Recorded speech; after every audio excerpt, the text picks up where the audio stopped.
What is good, MexitPlanners? Thank you for joining me for another edition of the Yucatan News Weekly Update. Today we're going to be talking about trains, planes, and autobuses and all things transportation getting to and around Merida Yucatan. We will discuss new flight options, the accident on the Cancun to Merida toll road, and the Combis bus system in Merida. All of this plus a COVID update, price increases, the Mexican IRS crackdown, and so much more. So grab a seat and grab your favorite beverage because we're about to get right into it. Let's go. March 8th is World Combi Day, and on March 6th, there will be a caravan of Combis here in Merida, Mexico. There are about 50 companies who operate more than 1,400 Combis to many of the rural areas around Merida. Combis are private vans that take people from their pueblos that are around Merida into the city, and then from there those folks catch the city bus to their final destinations inside of the city. Now the Combis are subject to physical and mechanical inspections at any time. Many have not complied to their inspection requests. Just last month, there were 2 Combis that caught on fire while fully loaded with passengers. Fortunately, there was no injuries on those Combis, but this underscores the need for better transportation options and services like the Veni Va that are state controlled. In another story, last week, there was a tragic crash on an audio bus coming from Cancun to Merida. 8 people died when the bus skid off the road in a rainstorm. It was reported that the bus was traveling fast for the weather conditions and could not stop for a Maya train construction truck that had entered the highway. The bus took evasive maneuvers to avoid the truck, but unfortunately it went off the road. Some of the first responders were the construction workers. The Cancun to Merida toll road has become more dangerous with the construction of the Maya train happening on most days. About 30% or more of the toll road is single lane, meaning that there's traffic coming in either direction, and it's definitely necessary to pay close attention to your speed and watch for lane changes at all times. They're building the Maya train on the path of this toll road. It's important to know that they're closing sections of this toll road almost every single day. This is a common way for travel for a lot of foreigners and Mexicans to Merida from Cancun. 2 of the deceased were a mother and father of French nationality, and their 4-year-old son remains in critical condition. Also, another foreigner was among the deceased. Prayers go out to all the families involved and for future protection, as this is a toll road that we use to fly in and out of Cancun quite frequently. This leads me to tell you about other safer options to get to Merida. There are direct flights from Miami or Dallas on American Airlines. There's the direct flight from Houston on United Airlines. There's direct flights from Mexico City on Aeromexico. And many of us choose the option to fly in and out of Cancun because of the significant savings that can be had and many options that you have to travel across the globe from Cancun, since it's a global destination. So this is a very popular route for many expats here in Merida to get to Merida. So just prayers go out for safe travels going forward for the rest of this year, that there are no other accidents or fatalities. In other news, the Truckers Association of the Yucatan planned a protest on the Campeche to Merida Highway last week. Now, this is the other side of that road. So Highway 180, I believe it is, goes from Cancun to Merida. On the other side of Highway 180, on the west side, going west from Merida, is the Cancun to Campeche Highway. The Truckers Association protested on that highway because they say that the toll road, the Cancun to Merida portion, is not providing the services that you're paying for. They say that the construction of the Mayan train has delayed travel on this road and significantly increased the cost to them to operate their trucks. They are also concerned with the annual increase in the toll prices and hope that because this road is not operating at full capacity, that there will not be an annual increase this year. Well, I gotta tell you that there's some bad news for the Truck Association, because they recently, just this week, raised the toll to 610 pesos from 500 pesos. It was roughly around 500 pesos before. So it went from $25 to just over $30 at a 20-to-1 exchange rate.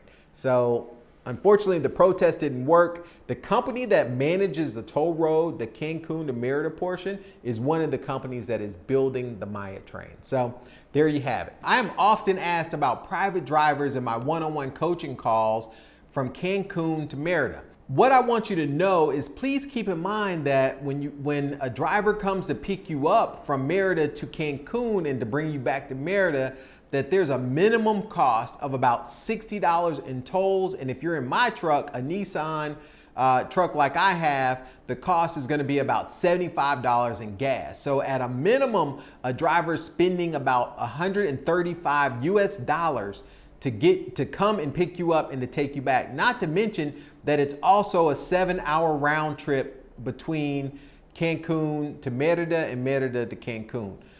So with that in mind, know that a price between 150 to 200 USD or even a little bit more is not unreasonable for a driver to spend a full day traveling to pick you up and to also bring you safely back to Merida. The second airport of Mexico City, Felipe Ángeles, is expected to open in March of 2022. And Aeromexico, along with Volaris and Viva Aerobus, have already confirmed flights started in April. There'll be new flight options to Merida and Villahermosa from Aeromexico out of this new airport. The new airport code is going to be AIFA, and doing a quick search on Aeromexico shows flights from April 25th as low as $35, with first class seats for $172 and a flight time of 1 hour and 52 minutes into the new airport. Now, I will tell you that an Uber to Progreso will cost you about $25. So to be able to fly to Mexico City, enjoy all of the amazing food and museums and everything that Mexico City has to offer for as low as $35 is phenomenal. I hope that this will give you even another safer option to travel to Merida beginning in April with the new airport opening up, Felipe Ángeles. An extension of the subway system in Mexico City was announced in 2020 to connect the two airports. The MexitBus rapid bus system is supposed to be operational as of February this month. This bus will cost a fare of 9 pesos to take you between the two airports and will have a non-stop direct route between the two airports. So this is another option I'm excited about to be able to get to. One of the things I love about living in Mexico is the inexpensive domestic travel options that we have to get to some amazing places like Oaxaca, Chiapas, Veracruz. But unfortunately for Merida, many of those places are a stop in Mexico City. So being able to get to Mexico City for $35 even is phenomenal. I'm excited about that. Switching gears to Progreso, the new head of security has noted a new mode of robberies that has been discovered in Progreso. A couple was arrested last week while staying at a hotel in Progreso City Center after they were caught on surveillance robbing a pump from a nearby neighbor. They were suspected of also robbing a nearby food vendor of cash and food. They were also suspected of having plans to rob the hotel of furnishings and TVs from what was discovered in their room. Also, 2 elderly women of 75 and 84 were robbed last week and assaulted in the middle of the day in Chicxulub, Puerto. Chicxulub is a small community just adjacent to Progreso where many folks have summer or vacation homes in that area. The suspects were thought to be construction workers who were working on jobs in the area. There's tons of new construction happening in that area. So the suspects were caught the very next day using video surveillance to identify the car they used to flee the area. The detainees are a 29-year-old man that had a long criminal past and a 42-year-old man who had spent time in prison for drugs. The two were caught with cell phones, jewelry, and other cash from the victims. In other news about criminal justice, the Yucatan will be the first state to have registered specialists in the area of juvenile criminal justice.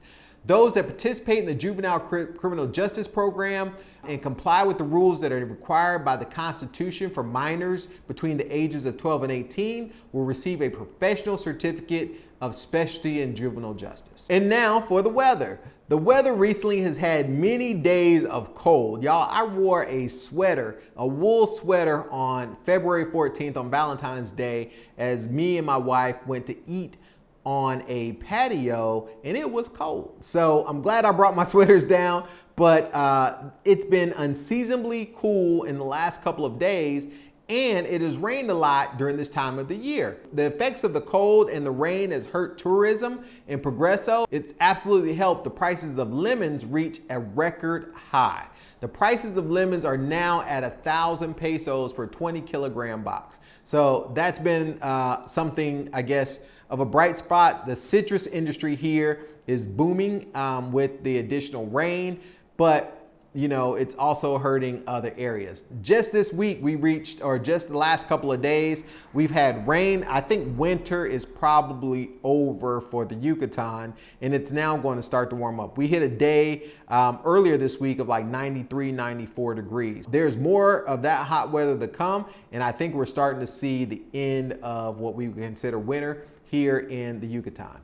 A bright spot for the city of Merida, the Carnival rides at Parque Aleman are back after almost 700 days of being closed due to the pandemic. The 94-year-old owner and operator, Mr. Carreras, is back on the job doing what he loves. So Mr. Carreras is not only the owner of the business, but he's also the person that built all of the mechanical games at Parque Aleman. Mr. Carreras is concerned with the rising cost of electricity here in the state of Yucatan, as well as maintenance on his mechanical games. Because he built all of the rides, any part failure needs to be fixed immediately because he can't just go and order standard parts to get the games and rides back up and running.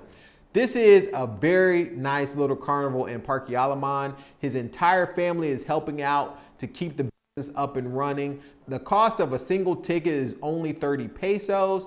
Please go by and support Mr. Carreras and enjoy a true Merida pastime in Parque Aleman. It's something really amazing to see in the evenings as all the families come out to Parque Aleman and enjoy the carnival rides, the street or the food vendors, as well as the big court there.